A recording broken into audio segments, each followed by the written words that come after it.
Cristian Huepe es físico, doctorado en la Escuela Normal de París. Desde entonces nunca más volvió a Chile. Se que instaló en Chicago y ha sido fellow invitado en diversas universidades en el mundo. Estuvo en Beijing hace poco, está profesor asociado a Northwestern University en Chicago. Está en Chile más o menos 1 o 2 veces al año. Ahora aprovechamos porque lo invitaron de la Universidad Austral a un congreso en el sur y aprovechando su visita, por supuesto, lo invitamos esta noche. Cristian Huepe, como les digo, es físico y va a hacer una charla de posverdad, pero ojo, la posverdad es una palabra súper mentada, ¿no? Está hasta trillada en los últimos tiempos, pero su perspectiva desde la física es muy iluminadora. Así que un abrazo colectivo, qué aplauso, abrazo, un aplauso. Vamos. Perdón. Ya. Buenas noches. Es un gusto estar por acá y además es divertido porque les voy a hablar de un trabajo que hice sobre posverdad hace ya harto tiempo y que ha ido resucitando estos últimos años porque en el fondo cuando nosotros lo hicimos ni siquiera existía el término tal cual posverdad, como que se popularizó después y es parte de lo cual agarró vuelo un trabajo que hemos hecho en 2012 con un colega y amigo alemán. Y agarró vuelo en parte porque hablé en la Noche Nerd acá hace un año. O sea, como que eso fue como en la partida. Entonces fue divertido y de ahí han pasado todo tipo de cosas. Obviamente entre medio creo que el Brexit ya había sido, pero ganó Trump, entonces eso también cambió hartas cosas. Pero también parte del objetivo hoy día es tratar de conectarlo, ya que estamos en el mes de la chilenidad, ¿no? Con la realidad chilena. Porque efectivamente no es una cosa que esté pasando afuera, es algo que en Chile se da harto y el verano pasado cuando estuve aquí me di cuenta particularmente. Entonces lo primero que yo siempre digo es por qué un físico se interesa en esto, ¿no? Y sin contarles demasiados detalles, el punto es que los físicos desde los fines de los 1800, aparte de la mecánica cuántica y la relatividad general, que mucha gente conoce porque se habla mucho de eso como los grandes avances en la física del comienzo del siglo pasado, también se inventó la mecánica estadística, que fue conceptualmente muy fuerte, y hoy en día muchos de los estudios de sistemas complejos, incluyendo sistemas sociales, en el fondo son los herederos de ese comienzo. Y la idea era simplemente que cuando uno tiene un gas, en esa época el desafío de la máquina a vapor, ¿no? El gas uno lo puede tratar de entender, cosas como la relación entre presión, volumen, temperatura, que es la parte importante para hacer andar una máquina, y se habían descubierto ya las reglas de manera fenomenológica. Pero la pregunta es cómo se puede describir esto de manera más deducirlo a partir de primeros principios, esencialmente. Y entonces lo que uno puede hacer es, en lugar de llegar y medir, caliento tanto, la presión cambia tanto, puedo empezar a imaginarme que un gas no es más que un montón de moléculas rebotando, ¿ya? Y esas moléculas van a andar más rápido cuando la temperatura es más rápida, y entonces cuando más rápido vayan, más van a chocar contra la pared.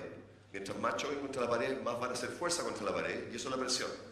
Entonces ahí ya tienen, integrando el comportamiento individual de las partículas, de las moléculas, se puede entender lo que hace el gas como un todo. Pero resulta que los físicos después nos entusiasmamos y empezamos a describir otras cosas. Un sistema que podría parecer simple, pero que en verdad es bastante complicado, una duna. Aquí empezamos a ver ya cómo se sale de la lógica de los gases a los sistemas complejos, en los cuales una duna también son movimientos de granos simples, pero empiezan a ser estructuras, ¿no?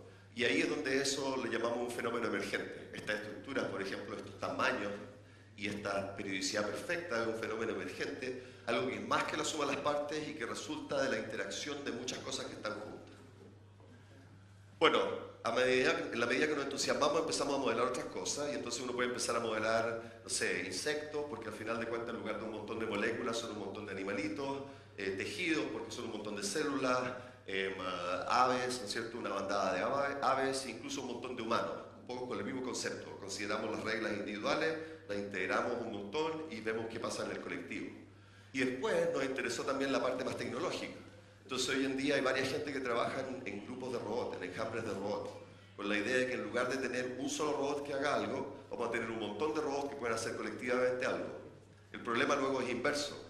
En lugar de hablar de qué es lo que hace que funcione un enjambre de abeja, por ejemplo, podemos pensar qué reglas individuales le podemos dar a cada robot para que colectivamente logremos hacer algo. Pero lo importante lo que te quería hablar de hoy día, a lo que quiero llegar, es la idea de la posverdad. Entonces la posverdad es la misma idea, pero en un sistema social. Y yo argumentaría que la posverdad también es un fenómeno emergente. O sea, no es como una mentira la antigua, lo que sea, es algo nuevo, realmente nuevo, y voy a tratar de convencerlos de que eso es lo que estamos mirando, ¿no? ¿Por qué? Porque esencialmente, de nuevo, tenemos que la posverdad resulta de la interacción de muchos componentes, ¿no? Así como en un hormiguero, en que no hay una hormiga que le esté mandando a todos qué hacer. De alguna u otra manera, las hormigas construyen un hormiguero mediante un montón de interacciones, ¿no? De nuevo, aquí también la dinámica es descentralizada. No hay una persona central que le está diciendo a todos qué hacer. Luego, funciona una red social compleja. Les voy a hablar un poquito más de eso. Y finalmente, tiene que ver con algo que es emergente, que es la dinámica de formación de opinión. Perdón, salté algo. Entonces, hablemos ahora de posverdad en Chile, pero primero empecemos por el mundo. ¿Okay? La posverdad, en su definición del diccionario de Oxford, ¿no? se transformó en algo que se hizo muy de moda, porque pasaron muchos fenómenos el año pasado de que nadie se lo podía explicar de manera fácil. Y uno de ellos, obviamente, fue la elección de Trump, y voy a hablar de eso en un momento, pero el otro fue el Brexit, ¿no? Y se llamó, por lo tanto, la posverdad la palabra del año. Y la definición era que es lo relativo referido a circunstancias en las que los hechos objetivos son menos influyentes en la opinión pública que las emociones y las creencias personales. Creo que eso se mencionó hace poquito. Eso yo diría que es lo que se observa como la posverdad, pero si uno la quiere entender realmente esa definición no basta. ¿Okay? ¿Por qué? Porque quizás se ejemplifica mejor por lo que uno puede empezar a intuir mirando el siguiente tweet. Donald Trump, no se ve muy bien, pero esencialmente en inglés aquí está dicho de que en noviembre del 2016, después de las elecciones creo, dijo algo así como: ¡oh, qué increíble, wow! ¿No es cierto? El New York Times está perdiendo millones de suscriptores porque tiene una muy imprecisa y pobre, digamos, cubre de manera muy imprecisa y pobre el fenómeno Trump. Eso es lo que él posteó, ¿no? O sea, el New York Times está perdiendo muchos suscriptores. Ahora, el número de suscriptores del New York Times es una cosa medible. Entonces el New York Times le respondió con hecho, ¿no? La verdad es que ha habido un gran aumento de suscriptores, tanto en prensa como en digital. Hay algunos cambios en las tendencias y todo, pero hoy en día está 4 veces mayor que los suscriptores normales. Lo cual no me extraña para nada que sea la verdad, porque yo sé que mucha gente, sobre todo que se oponía a Trump, como casi por apoyo así militante, se suscribió al New York Times después de su triunfo. Pero lo importante acá es, no se ve tan bien, pero creo que lo alcanzan a ver, es lo que aparece acá abajo. Esto, que no es verdad, tiene 124.000 y tantos likes, ¿no? Digamos, en el momento en que se tomó esta foto, y se compartió 34.000 y tantas veces. Esto, que es la verdad, tiene 5.000 y tantos likes y se compartió 2.500 y tantas veces. ¿Okay? Entonces ahí está empezando a intuir qué es lo sistémico que pasa en la posverdad. Ahora, si llegamos al caso chileno, y espero no me pelee con nadie acá, porque puede ser que haya alguien, espero en esta audiencia, ¿no?, que crea que estas cosas son ciertas, pero yo estuve acá en el verano pasado. Y el verano pasado, cuando sucedieron los incendios, la verdad es que hubo una explosión enorme de posverdad en Chile, ¿no? Una de las hipótesis que andaban circulando era que había, en esto saqué un artículo, mapuches guerrilleros del FARC, anarquistas posmodernos de corte primitivista, cuadros desmovilizados de ETA, las Brigadas Rojas y, eso puso el periodista, militantes del Estado Islámico, ¿no?, que estaban esencialmente quemando el bosque chileno. Por otro lado, para no decir solamente que la gente conservadora, también había gente más de izquierda, por así decirlo, que decía que esencialmente eran puros propietarios de bosque nativo, que como la ley tenía restricciones en su capacidad de explotación, lo estaban quemando. Estaban aprovechándose de que habían algunos incendios para quemarlos todos y explotar, ¿cierto? Que eran como los ricos nos están de nuevo engañando, que es una cosa muy habitual de la posverdad, como esa cosa que nosotros, hay algún gran poder que nos está engañando, ya sea un poder subversivo, como en este caso, o un poder de gobierno central o algo así, o un poder de capitales, de control de capitales. Entonces, si bien puede ser que haya habido algún mapuche o algún latifundista que haya quemado esto, lo que era único del verano pasado es que las temperaturas eran históricamente mayores durante más tiempo de lo que nunca había existido en la historia de Chile. Pero ese hecho se perdía en la discusión. ¿Por qué? Por varias cosas que voy a tratar de contarle ahora.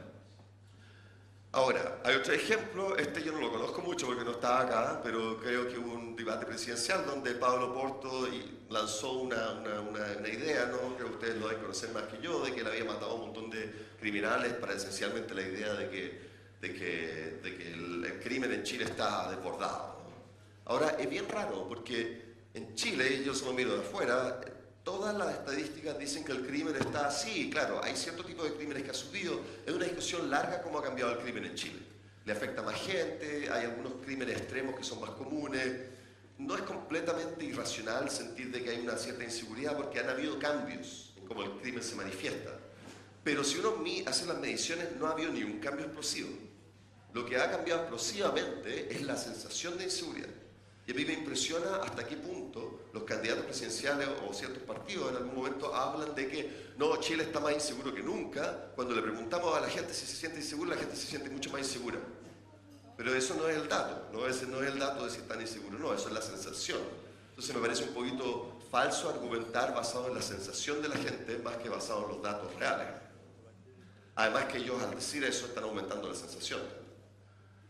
Y finalmente, de nuevo, bueno, hablar solamente de que son cosas de un lado del espectro político, en otro lado, y sobre todo en Chile, porque hay una cultura un poco New Age en Chile que yo tengo cierta simpatía, pero por otro lado tengo una cierta distancia por un problema del racionalismo científico que es muy importante para mí, que se ha difundido mucho la idea en Chile en particular también, como en muchas otras sociedades desarrolladas, de que las vacunas terminan produciendo autismo.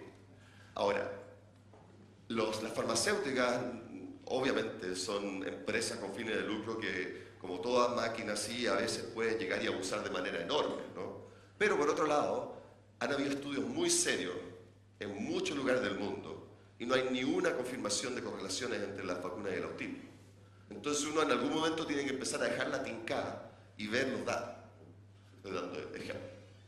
Luego hay otro ejemplo de posverdad en Chile, creo que ahora han hablado harto este libro que no he leído, pero él dice algo interesante, el presidente del directorio, creo, de Codelco, es que dice que, porque le hicieron un atentado, ustedes saben esto mejor que yo, que el atentado dice la autoridad de las reformas que estaba tratando de hacer en esta empresa y a los intereses que hemos tocado. Vivimos en la era del tuitero indignado, ¿no?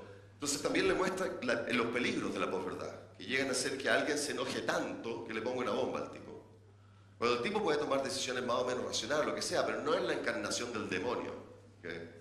No se lo merece tampoco. Pero por otro lado, lo que quería también mencionar es que leí una entrevista de Farideh Serán, que yo vagamente había escuchado, pero que es un personaje del Premio Nacional de Periodismo. Me pareció que su análisis de la posverdad era muy a la antigua, ¿okay? Justamente les traté de decir que yo lo veo como un problema sistémico y ella lo pensó como un problema de periodismo, como que los periodismos no están haciendo la pega, ¿no? Esencialmente que el periodismo, la posverdad y el mal trabajo periodístico no se diferencian en nada, son sinónimos. Esa era su afirmación. Ahora yo estoy en desacuerdo con eso y voy a tratar de convencerlo. Para convencerlo les tengo que hablar un poquito de redes complejas. Redes complejas, como nosotros en sistemas complejos analizamos un montón de sistemas interactuantes en los cuales justamente las interacciones hacen que emerja un fenómeno emergente, ¿okay? Entonces, estas interacciones en este caso son entre individuos, por ejemplo, ¿no? Y emerge, por ejemplo, una posverdad, para darle el final de la historia. Es fácil, son útiles porque permiten modelar la estructura de interacciones y los cambios de estado de cada uno de los nodos, ¿no? Y lo importante es ver que permite este tipo de análisis, y eso es muy común en los sistemas complejos, permiten ir más allá de los promedios. Porque un promedio, si uno hace el promedio de opinión de una sociedad, nunca entendería por qué aparece la posverdad. Porque la posverdad aparece en nichos, de alguna otra manera. Ok, una red compleja, imagínense esto que está acá al medio. Es una red que tiene varias cosas. Por ejemplo, no tiene una conectividad simple central ni espacial. Esto es una conectividad central, esta es una conectividad espacial. Aquí conectamos a los que están más cerca, aquí conectamos todos los del medio. Los dos son conectividades simples, ¿okay? Esto es más como una red compleja. Pasan varias cosas. La distribución de grado, que son el número de conexiones por nodo, es no trivial, no homogénea. En este caso, el número de conexiones por nodo de todo es 1, salvo el del medio. Y aquí todos tienen entre 2 y 5 o 6 conexiones. Aquí es un poco más complicado. Y luego se producen fenómenos como que hay comunidades, como estos grupos, ¿no? jerarquías quizás, y también a veces hay distancia a mundo pequeño. Quiere decir que para ir de una esquina a otra acá uno puede saltar y no tomar tantos pasos como uno se imaginaría que tendría que tomar, porque se va por estos hubs, estos puntos centrales. Ejemplos son redes sociales, redes tecnológicas, redes de transporte, redes biológicas, redes de similitud, y les voy a dejar un ejemplo más concreto. A nivel de redes sociales, por ejemplo, podríamos considerar que las personas son nodos, y si son amigos están conectados. Luego también hay redes de opinión. En ese caso no basta ser amigo, uno se tiene que influir, tiene que conversar. La otra es redes de Twitter. Aquí voy a aprovechar de hacer una diferencia porque las redes de Twitter tienen la ventaja. Bueno, las redes de Twitter se diferencian de las redes sociales, porque en las redes sociales, si yo soy amigo de alguien, idealmente esa persona va a ser amiga mía. Entonces las redes sociales son bidireccionales. Yo me conecto contigo, tú te conectas conmigo. La red de Twitter no lo es. Si yo sigo a alguien en Twitter, la persona no tiene por qué seguirme a mí. Y eso va a ser importante para la dinámica de la que les quiero hablar. Después hay otras redes epidemiológicas, por ejemplo, de contagio, etcétera, redes de gestión, etcétera. Esto es una red interesante, red de actores, porque las redes no solamente son interacciones directas, también pueden tener un grado de afinidad. Por ejemplo, uno puede tener una red en la cual cada actor es un nodo y están conectados si es que actuaron en algún momento en la misma película. Es una red un poco más abstracta, pero que igual nos da información sobre el sistema que estamos mirando. Ok, entonces aquí vamos a entrar de lleno al modelo que hicimos con un colega y amigo alemán hace el 2012, que les hablé al principio, en el cual lo que hicimos fue una modificación de lo que se llama el modelo clásico de votantes. El modelo clásico de votantes consiste en tener un montón de nodos en una red, pero la manera clásica era estas redes ordenaditas, ¿no? Y lo que se hace es, cada uno de estos nodos ve a sus vecinos, y los vecinos pueden tener opiniones, o uno mismo puede tener opiniones rojas o azul, modelo genérico de dos opiniones. ¿Le creemos o no le creemos a una posverdad? Es una posibilidad. ¿Creemos que los predios lo quemaron los mapuches coludidos con los colombianos o no, por ejemplo? Entonces, si la mayoría de mis conexiones piensan distinto que yo, hay una probabilidad mayor de que yo me cambie de opinión. Esa es la idea del modelo clásico. Y pueden aparecer muchas cosas en la dinámica, y esto se inspira de sistemas complejos tradicionales como los sistemas de materiales. Entonces, por eso que empezó a estudiarse ya desde hace bastante tiempo. Pero rápidamente la gente se dio cuenta que los sistemas sociales no eran ordenados, uno no habla con los vecinos solamente, ¿no? Sino que correspondían más a una red social compleja como la que se ve acá. Pero al final la dinámica es la misma. Si la mayoría de mis amigos piensan distinto que yo tengo una probabilidad de cambiar de opinión. ¿Okay? Y uno itera eso en un computador, lo que sea. Lo que pasó después, lo que estudiamos nosotros en particular, en detalle, es que la red, uno lo puede transformar el modelo en un modelo de votantes, y mirar en cambio un modelo adaptativo de votantes. Y un modelo adaptativo de votantes se resume en lo siguiente. Si mis amigos piensan distinto que yo tengo dos opciones. O cambio de opinión o cambio de amigo. Lo cual quiere decir que o cambio de color, ¿no? Déjeme primero quería decir otra cosa. O cambio de color o cambio de conexión, ¿no? Entonces, ilustrando eso, primero quiero mencionar que las conexiones pueden ser unidireccionales, esa es otra opción, bidireccionales o unidireccionales, como se ve ahí, ¿no? Bidireccionales o unidireccionales. Por ejemplo, los seguidores en Twitter. Luego, como les decía antes, si puedo ya sea cambiar de opinión, cambiarme de rojo a azul, o puedo cambiar de fuente, cambiar mi conexión. Pero si uno cambia de fuentes, un fenómeno emergente de alguna manera que puede suceder es que se produzca una fragmentación. Entonces uno termina con un grupo que solamente piensa rojo y un grupo que solo piensa azul. ¿Okay? Y ese es un terreno fértil para la posverdad. ¿Por qué? Porque ese grupo que habla solo con los que piensan igual que ellos, nunca va a cambiar de opinión. Entonces lo que nosotros vimos en este modelo es que cuando las conexiones son unidireccionales y, por ejemplo, y además la distribución del número de conexiones, la distribución de grado que les mencioné antes, es tal que hay muchos que tienen muchos seguidores, perdón, que hay muchos seguidores con pocas fuentes. ¿Okay? Hay muchos nodos que tienen pocas fuentes a los cuales los siguen mucho. Da lo mismo, detalle. Entonces la posverdad es mucho más fácil porque la fragmentación es mucho más fácil. Y eso correspondía justamente, perdón, esto se saltó varios pasos, correspondía justamente a lo que uno consideraría que sucede en Internet hoy en día.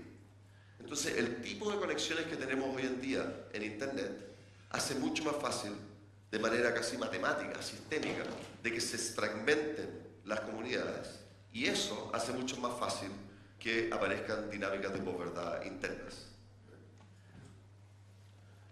¿Cómo pasa eso? Quizás lo que debiera mencionar antes que eso, hay un factor más, ¿no? El factor más es que además ahora podemos encontrar muy fácilmente a los que piensan como yo. Yo siempre doy el ejemplo de la gente, que cada vez hay más, que piensa que la Tierra es plana. Esa gente, antiguamente se le ocurrió un día esa idea y hablaba con varios vecinos, y a los vecinos, como la minoría piensa que la Tierra es plana, le decían, no, estáis tonteando. Pero hoy en día se van a YouTube, yo siempre digo que no sé si lo recomiendo, pero es un experimento interesante de hacer. Y uno busca, y hay una comunidad entera que argumenta en videos sobre por qué la Tierra es plana. Entonces tú encuentras a esa gente fácilmente. Bueno, lo interesante cuando uno hace un modelo matemático es que luego puede mirar el mecanismo, y se lo voy a mostrar bien rapidito. El mecanismo es que cuando hay mucha gente que sigue a pocos, que decide informarse de pocos, de los que piensan como uno, terminan formando estos círculos autorreferentes, como este de varios, o como este de dos, que identificamos acá en una simulación real del trabajo que hicimos originalmente. Y esos círculos autorreferentes, cuando siguen a poca gente, son muy imposibles de romper, porque se convencen entre ellos. Y luego son los núcleos, son las semillas robustas que terminan fragmentando la red. Y eventualmente esta línea también se corta. Pero paré las gráficas ahí porque no valía la pena. Bueno, para terminar dos transparencias, para decirles más allá de la matemática, a nivel psicológico, por qué se da esta tendencia a cambiar y a fragmentar la red. Una de las razones es la hemofilia. Eso es algo que conocen los psicólogos y los sociólogos hace mucho tiempo, que es que uno tiende a asociarse con los que piensan igual que uno. Un poco normal. Lo otro es el sesgo de confirmación. Uno no solamente tiene una opinión, sino que la promueve cuando está de acuerdo con sus prejuicios. Entonces, si a mí me llega un tweet que dice una cosa que yo ya creo, lo voy a retuitear. Mucho más común que si es algo que yo no creo. Y finalmente lo que había dicho antes, que hay una gran conexión en el mundo, entonces uno escoge sus fuentes como uno quiera, ¿no? Ahora, la última transparencia creo que es, ¿sí? Los factores que estimulan la posverdad hoy en día son más complejos. Uno de ellos es simplemente algoritmos que quieren segmentar el mercado porque les conviene. Facebook, por ejemplo, no importa quiénes ustedes sigan o de quiénes ustedes sean amigos, le va a mostrar solamente las noticias que ellos asumen que a ustedes les gustan. Porque así van a maximizar el tiempo que tú te pasas en Facebook. ¿Okay? Pero eso es una homofilia con pichicata, exagerada, ¿no? En el sentido de que ni siquiera uno tiene que seleccionar lo que le gusta, te lo va a seleccionar por ti. El segundo es que hay un montón en Estados Unidos, en la elección de Trump, apareció de que había mucha gente que había puesto noticias falsas porque se aprovechaba del sesgo de confirmación para ver que si yo hacía noticias, ponía propaganda en las cuales ganaba plata por cada persona que retuiteaba esa noticia, porque la gente iba a ver los avisos, me convenía irme a esas comunidades de posverdad, porque le iba a retuitear como enfermo, porque ellos ya creían eso. Entonces las noticias que más se repitieron antes de las elecciones eran noticias falsas. Una de ellas era, por ejemplo, que Hillary Clinton manejaba un círculo de pedofilia basado en una pizzería en Washington. Y no me acuerdo si era esa o otra, pero apareció entrevistaron al tipo que la había hecho, y eso no es ilegal, es una noticia falsa.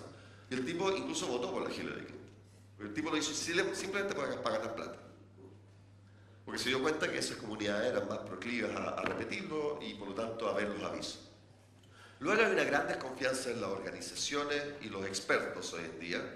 Creo que algunos expertos y organizaciones se lo merecen, pero por otro lado tampoco es que tengan un poco conocimiento adquirido como para que podamos descartar todo lo que dice un experto. Entonces la gente tiene esa sensación de que ellos están tramando algo, una teoría conspirativa, ¿no? Entonces tienden a creerle a sus vecinos más que lo que le creen al comunicado oficial. Finalmente, yo diría que estos dos incluyen dentro de la misma área, están los intereses políticos y económicos que no sé hasta qué punto han llegado a Chile, pero que se ven mucho afuera. Y un ejemplo claro es Putin en Rusia, ¿no? El cual se ha confirmado que intervino en un montón de elecciones en Europa y en Estados Unidos, manejando la información, más que mal el tipo trabajaba en la KGB antes, ¿no? Con un montón de hackers que están generando estos bots que se mueven por la internet y pretenden ser usuarios de Twitter, pero no lo son, que le dan popularidad a ciertas noticias que le convienen y cambian otras e incluso propagan noticias falsas. O sea, ya hay gente, a pesar de que el fenómeno no se entiende completamente, ya hay gente que lo está aprovechando y está tratando de ganar políticamente para utilizarlo. Entonces tú no solamente puedes postear un montón de cosas como diciendo sí, me gusta, con un montón de usuarios que son robots. Entonces eso lo hace más popular y lo retuitean, lo hace más popular todavía, pero además el Twitter le pone los temas en tendencia, ¿no? Entonces como mucha gente lo retuiteó, que no pueden ser no ser usuarios reales, van a aparecer como noticias importantes. Entonces manipulan la información de manera un poco subyacente. Entonces todo eso para decirles que, primero, tratar de convencerlos que la posverdad no es simplemente una mentira, es un poco más complejo que eso. Es algo que se puede dar hoy en día gracias a que nos podemos comunicar y podemos escoger a quién le escuchamos, y desafortunadamente tenemos una tendencia natural a escoger a quienes ya están de acuerdo con nosotros. Y eso fragmenta la sociedad.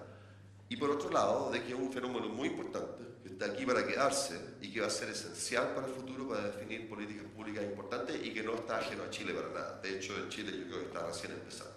Y con eso les doy las gracias y de tener unas preguntas. Como me estoy poniendo viejo, voy a repetir la misma pregunta. Está súper establecido lo que acabas de presentar, pero me gustaría escuchar de ti algo un poco más propositivo, y te voy a dar una idea que no es mía tampoco. Después de la elección del señor de cabello naranjo, Sí.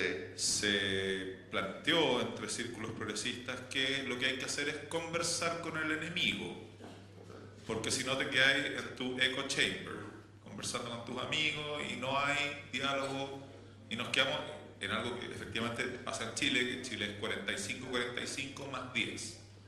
Entonces tú hablas con gente de tu vereda y no vamos para ninguna parte porque no conversamos. Entonces me parece excelente como idea propositiva que para romper estas redes binarias, que era lo que el último gráfico que mostraste era como que hay dos grupos, mucho más interesante cuando hay 3 o cuando hay 10. Entonces yo no sé si es tu pega en realidad, o quizás debiera hablar más con sociólogos o gente de otras ciencias, pero ¿qué se puede hacer?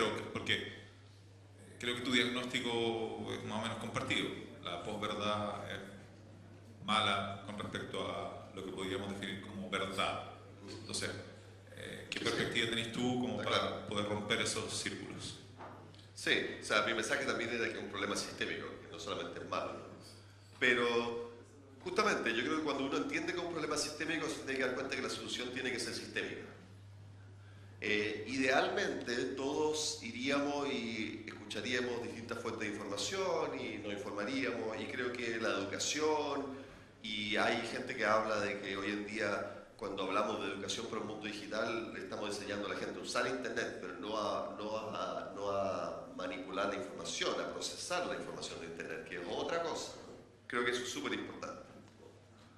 Pero creo que también es muy difícil cambiar un problema sistémico con comportamientos individuales a no ser que sean masivos, un cambio cultural grande. Y uno puede esperar que eso pase cualquier día.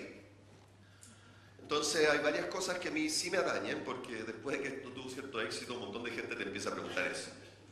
Y hay algunos proyectos que tratamos de analizar ahora, vamos a tratar de analizar más cuantitativamente esto para ver específicamente cómo atacarlo, con datos, no solamente con modelos. Una posibilidad es, una cosa importante, o sea, una posibilidad que yo creo que incluso conversamos con algunos científicos afuera que son asociados a sistemas complejos. Yo propuse, y no era el momento, hace como un año, pero voy a proponer de nuevo, porque quizás ahora sí es el momento. de escribir una carta abierta a Facebook, por ejemplo, y decirle, miren, nosotros somos científicos, sistema, y creemos que ustedes tienen una responsabilidad social de no ayudar a la fragmentación de la sociedad.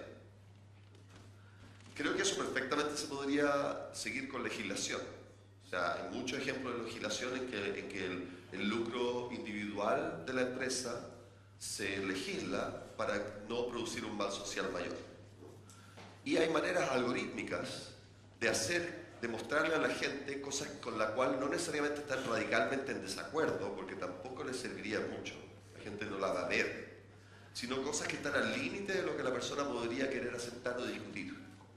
Y eso iría juntando las cosas de manera similar. Así como en lugar de mostrarle solo lo que le gusta, le mostrar lo que está como lo que le interesa, por así decirlo. Porque quizás produce cierta controversia, pero a su vez está conectado por otros lados. Habría varias maneras de no forzar a la gente que ya se le está mostrando información limitada, sino que mostrarle información que les abra la mente, por así decirlo. Otra manera sería encontrar a los líderes de opinión de facto.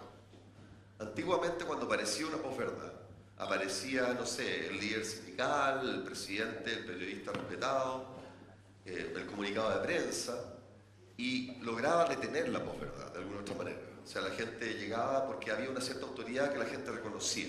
Esta es la persona que yo la escucho. Hoy en día eso no sirve de nada. De hecho, eso es una de las razones por las cuales a las empresas les interesa mucho esto, porque se dan cuenta que su comunicado de prensa no sirve para nada. Es lo que dice el dictador, más o menos, cuando en una sociedad, ¿no? Nadie lo escucha. Pero hay cierta gente en las redes sociales que tiene mucha influencia, sin incluso a veces darse cuenta. Y uno, utilizando análisis de redes, podría detectarlos. Hay medidas de centralidad, por ejemplo, que se pueden detectar quiénes son los que, por donde pasa toda la información. Y mi argumento sería que una de las estrategias sería detectar esos líderes y luego conversar con ellos directamente. Y que esa conversación sea abierta. Porque obviamente si uno los silencia, pasa el peor. O sea, controlaría la posverdad de manera maquiavélica y se transformaría en una posverdad adicional. ¿Cómo modificáis su ambición por el lucro? La ambición por el lucro, yo creo que eso va a ser difícil. O sea, en el sentido de que yo creo que el hecho de que la gente trate de embaucar, es como modificar el hecho de que la gente trate de embaucar a otro y venderle el puente de Brooklyn, ¿no? O que Facebook sea una empresa. ¿Cómo? O que Facebook sea una empresa. No, pero Facebook se puede legislar. Esa es la primera respuesta que te dije. O sea, en el sentido de que Facebook no podría poner regulaciones en cuanto a su tendencia a fragmentar la sociedad. ¿En Estados Unidos? O sea, yo creo que hipotéticamente es posible. Y yo creo que quizás la mejor manera en Estados Unidos en particular, en otros depende de la sociedad, ¿no? Pero en Estados Unidos en particular, la mejor manera sería no legislarlo, sino que sería el hecho de que mal Facebook tiene competencia. Y entonces si tú logras de alguna otra manera generar un movimiento de opinión pública que ve que Facebook está aislando más que comunicando, ¿no? Entonces Snapchat le va a ganar, o lo que sea, ¿no? O WeChat, o lo que sea, ¿no? ¿Responsabilidad social empresarial? Sí, pero justamente porque hay alternativas en el mercado, ¿no? Y cada vez más hay alternativas en el mercado. Entonces se utilizar la responsabilidad social empresarial más que como una responsabilidad abstracta, moral, que es muy difícil pedirle a una organización que tenga responsabilidad moral, ¿no? Se puede hacer por competencia, o sea, hay maneras astutas de hacerlo. Pero creo que obtener ese objetivo sería una manera. Y lo otro, como digo, cuando uno ubica a una persona, o un individuo, una cuenta de Twitter, que es la que está propagando esto, creo que lo mejor sería aprovechar las tecnologías, el hecho que en Twitter, por ejemplo, las conversaciones son abiertas, y que en lugar de que la cuenta de Twitter de, no sé, la Academia de Ciencias de Chile, que está tratando de combatir una posverdad, ponga un comunicado oficial que dice, no, la Tierra es redonda, que conversen con la gente que dice que la Tierra es plana. Y esa conversación, aunque no convenzan a esa persona, va a ser pública. Y si bien yo no sé el efecto que produciría, porque, digamos, no se ha hecho, ¿no? Uno podría hacer modelo y tratar el mismo tipo de modelo y ver si esto podría llegar a funcionar y luego probar. O sea, hay enfoque. Yo no tengo la respuesta absoluta, pero estoy diciendo maneras que uno podría tratar de encontrar la solución. Hola. Ya. Le quitas responsabilidad a los medios. Y yo como periodista de un medio de la posverdad, puedo decir que tengo bastante responsabilidad dentro de esto,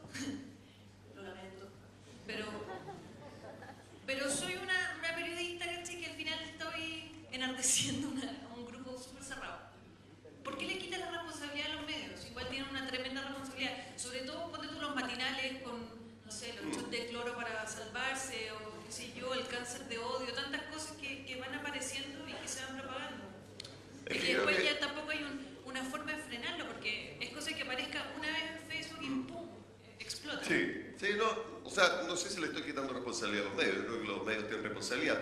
Eso es un poco como decir que le estoy quitando responsabilidad a la educación de la gente. Si todos fuéramos educados y buscáramos fuentes alternativas y tratáramos de seguir la lógica de las cosas, no habría problema, ¿cierto? Pero el punto es que cambiar eso es muy difícil, porque los medios están respondiendo un poco al rating, ¿no? Entonces, al final de cuentas, y por otro lado, si aparecen un montón de medios muy serios que nunca propagan ningún tipo de posverdad, la posverdad no va a desaparecer. La gente va a dejar de escuchar esos medios. ¿Entiendes? Entonces, por eso te digo, los medios, efectivamente, la responsabilidad de los medios es solo una parte. O sea, no se la estoy quitando. Lo que diría es que es solo una parte del problema. Y que si uno tuviera medios 100% responsables, no necesariamente solucionaría ningún problema. Porque la gente seguiría el blog del vecino, ¿no? Porque la gente como que tiene una tendencia a querer creer una cierta cosa una vez que la sociedad se fragmenta. Entonces, digamos, por ejemplo, durante la dictadura, los medios podían tener toda una idea, pero toda la gente sabía que las cosas eran de otra manera.